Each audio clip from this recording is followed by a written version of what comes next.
বৃহৎ একটা রাজনৈতিক শক্তি তারা আবারও ডাকসুকে বানচাল করার জন্য তারা উঠে পড়ে লেগেছে। আপনারা জানেন 1973 সালের এমন দিনে তৎকালীন মুজিববাদী ছাত্রলীগ এবং ছাত্র ইউনিয়নের যে প্যানেল, ডাকসু প্যানেল, তারা তাদের নিজেদের হার নিশ্চিত জেনে ওই দিন তারা ভোট কেন্দ্র যখন তারা দখল করে নেয়, ভোট গণনার সময় ব্যালট বাক্স ছিনতাই করে নেয়। ইতিহাসে এই দিনটা ব্যালট বক্স ছিনতাই নির্বাচন হিসাবে পরিচিত হিসেবে আছে।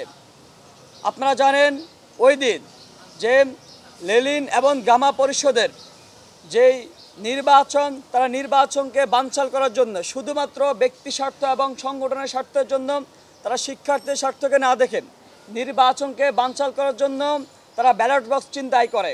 ওই দিন শিক্ষার্থীদের দাবি দাওয়াকে পায়ে পিষে তারা ক্যাম্পাসের মধ্যে একটা অরাজকতার পরিস্থিতি কায়েম করেছিল। গুলি বর্ষণ থেকে শুরু করে বোমা বর্ষণ সকল পর্যায়ে সকল প্রচেষ্টা, হীন প্রচেষ্টা তারা চালিয়ে ডাকসু নির্বাচনকে, যে স্বাধীনতা পরবর্তী যে দ্বিতীয় ডাকসু, সেই ডাকসু নির্বাচন তারা বানচাল করেছিল। অবশেষে নির্বাচন কমিশন, ঢাকা বিশ্ববিদ্যালয় প্রশাসন সেই ডাকসুকে বানচাল করে দেয়, অবৈধ ঘোষণা করে দেয়। প্রিয় উপস্থিতি, আপনারা জানেন আজকের দিনেও ডাকসু কেন্দ্রিক একটা গভীর ষড়যন্ত্র হচ্ছে। আমরা দেখেছি, আমরা বারবার করে আপনাদের আশঙ্কার কথা জানিয়েছি যে একটা বৃহৎ একটা শক্তি, বৃহৎ একটা রাজনৈতিক শক্তি তারা আবারও ডাকসুকে বানচাল করার জন্য তারা উঠে পড়ে লেগেছে। আমরা দেখছি নানান সময় নানান যে প্রতিক্রিয়া আমাদের সামনে দৃশ্যমান হয়েছে।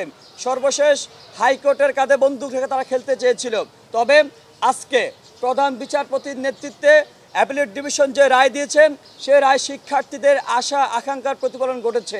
সেই রায়কে আমরা সাধুবাদ জানাই।